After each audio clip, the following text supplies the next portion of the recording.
तो गाइस मैं बता दूं, पवन सिंह की वाइफ ज्योति सिंह जो हैं, इन दोनों में काफ़ी विवाद चल रहा था, जो कि इस बार ख़त्म हो चुका है। इस चीज़ को देखते हुए उनकी मां काफ़ी खुश हुई हैं। तो गाइस मैं बता दूं, अभी तक हमारे चैनल को सब्सक्राइब नहीं किया तो सब्सक्राइब ज़रूर कर लें, क्योंकि भोजपुरी से रिलेटेड यहाँ पे आपको वीडियो मिलती रहती है।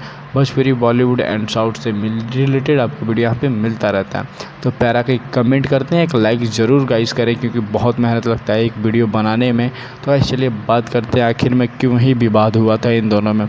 मैं बता दूं कि ज्योति सिंह और पवन सिंह का जब से पवन सिंह इलेक्शन में खड़े हुए थे, उसी इलेक्शन ख़त्म होते ही उसके बाद दोनों में विवाद चल गई। अंदर का ये मामला था, सामने नहीं आ पाया।